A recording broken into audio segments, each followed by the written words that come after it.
right, good day, boys and girls. Welcome to your first lesson. If your parent picked up a writing book, doesn't matter what color, you can get your writing books out. We're going to be using these every day. If they haven't gotten a writing book for you, that's okay. You can either use paper, or if you have a notebook at home, you can use that. So every day in your writing book, you're going to turn to a brand new page. Okay? You're going to be putting the number of the book that you're reading or that we're working on, and then the title. That's going to go in the left column. So up here, I have the word book, and then the one that we've been working on right now is number 71. You can find it at the back of your book, the number if you're not sure. Okay? And the title of the book is Sneezes and Sniffles, Your Questions Answered. 71, Sneezes and Sniffles. I didn't put the rest up, I didn't have enough space. And then on the right-hand side of your book, I want you to put the date. So Tuesday, January 5th, 2020. Okay? It's not 2020! Oh my goodness! I put 2020 for the whole day. Okay, my bad. Oh no! You're the fifth lesson and I put 2020 for all of them. Alright. It's fixed for next time. Okay, so here we go. Ready? Alright, so to become good readers, it's really important that you can decode words, that you understand how to pronounce words. But you also have to understand exactly what's going on. You have to be able to discuss the book, talk about it, respond to questions, ask questions. So we're going to be doing a little bit of both during these lessons. So the first thing we're going to be doing is word work. So we're going to be working on something called suffixes today. I'm sure that your teachers have introduced you to suffixes.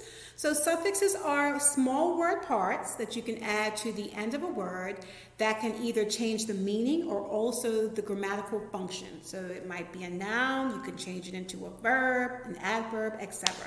So at any point, if I'm going too fast, just press pause to give yourself a chance to digest what I've said or to write what I've asked you to write. So in your book, after you have headed up, I want you to write the title word work. So word work, okay? And I want you to put two suffixes, all right? So we're going to be looking at the suffixes full and the suffix less, okay? So I just put this little hyphen in front of the suffix just to let you know that it attaches towards the end. So the suffix full means full of, and the suffix less means without. So whenever you see these suffixes, these word parts at the end of words, it lets you know that something is either full of something or without something. So I'm going to write some words on the board. I want you to jot them down in your writing books, and I want you to think about what they mean. Okay, so just press pause. Okay, so are you ready to write with me?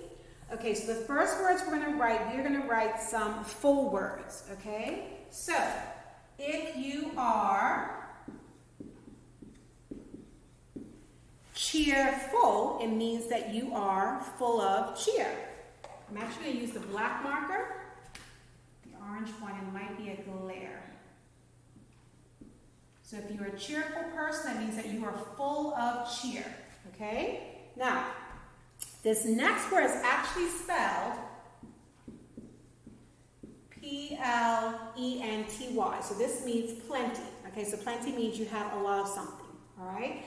But I want to change this to plentiful. So, because it has a Y at the end, we're going to drop the Y, add an I, and then now we can add full. Okay, so sometimes with some suffixes like full, like nest, if it ends in Y, you have to drop the Y, add I, and add FUL. Okay, so if something is plentiful, it's full of being in abundance.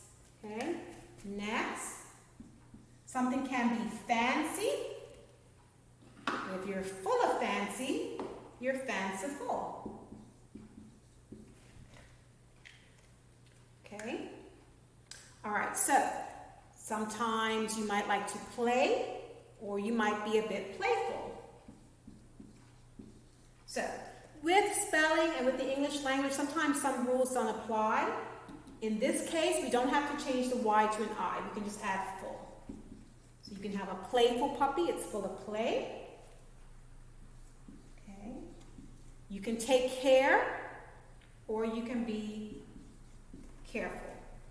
All right, So cheerful, plentiful, fanciful, playful, careful.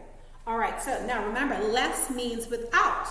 Okay, so some people might have a home, but some people might be homeless. So this less means that you're without a home. Okay, some people might be very careful. They take care and consideration.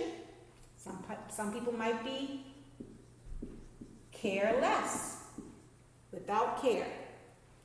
Okay, and some people might have fear, where they are afraid, and some people might be fearless, so they are without fear. Okay, so I want you to think about these suffixes in your reading, okay, because you're going to be learning more and more as you get up into the grades, and they all have meaning. Okay, so this was the word work. Now we're going to move on to comprehension. So you can get your book, Sneezes and Sniffles. I'm going to tell you what to look out for. Okay, so I believe that most of you would have read this book already, Sneezes and Sniffles, Your Questions Answered. Okay, it's a very straightforward read, but I want to discuss it a bit to make sure that you understand how to pull out important bits of information. Okay, so behind me, we're going to do a little writing activity afterwards, but behind me I have two terms, cause and effect. Now, cause and effect can actually be quite tricky to understand. Okay, so I wrote two definitions. The effect talks about things that happened in the story, and the cause is why they happened. So for some people, it's kind of hard to wrap their head around this, okay, but this is an easy way to think about it, all right? The cause is what happened first. The effect is what happened after that, okay? So think about the cause as what happened first. The effect is what happens after that. So as we're reading, I want you to think about the cause of some things and the effect, okay? So, for example, there's a thunderstorm and lightning strikes the telephone pole. That's the cause. What would the effect be? That happened first. Lightning struck a telephone pole. What might the effect be? We don't have electricity, or there's an electrical fire, okay? So think about cause, what came first. The effect is what came next. Okay, so I'm going to read some of Sneezes and Sniffles with you, and then you're going to read the rest on your own, and I'm going to tell you what your writing activity is. All right, so nonfiction book. Always look at the table of contents so that you know what the sections are about. You can be able to discuss them a bit easier. Okay, so page 2 and 3. What is a cold? Always read the headings, right? Your head hurts. Your nose drips. Achoo! You can't stop sneezing. You have a cold. A cold is an infection caused by a type of germ called a virus. There are many kinds of viruses, but only about 200 of them can cause a cold. That's a lot, huh? People get colds more than any other illness. The bad news, there is no cure. The good news, you'll get better in about a week. Okay, so what are the signs of a cold? And look at the style that this author is using. In this book, he asks, or she asks questions and then she answers them. She asks common questions that people normally have regarding colds and sneezes, and then she answers them. And this is to help keep the reader interested. What are the signs of a cold? If your nose is runny or stuffed up and you keep sneezing, you probably have a cold. There are other signs too. Your head might ache. You might have a sore throat and a cough. Watery eyes and sore muscles are also signs of a cold. While children sometimes get a fever with a cold, adults usually don't. Okay, next section. How does a cold start? A cold usually starts in your nose. Germs attack your nose and get to work. These germs make the inside of your nose swell. Your nose makes mucus. So see in parentheses, they show you how to pronounce it. Mucus. A thick, sticky, slimy liquid. Mucus catches dust and germs, then washes them away. It keeps your nose clean. Okay? What is snot? Snot is another word for mucus. Dried up snot is sometimes called a booger. Snot and boogers are filled with germs. They collect dirt from the air you breathe. Okay, last page I'll read with you. Cold germs may start growing in your nose, but they can also grow in your throat and lungs. They are the reason your throat feels scratchy or you start to cough.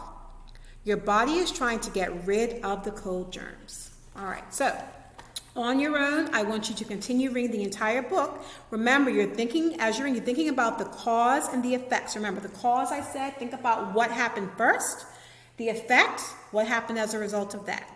Okay, and then once you're finished that, we're going to do a little activity on cause and effect. So I'm going to pause right here, so finish up.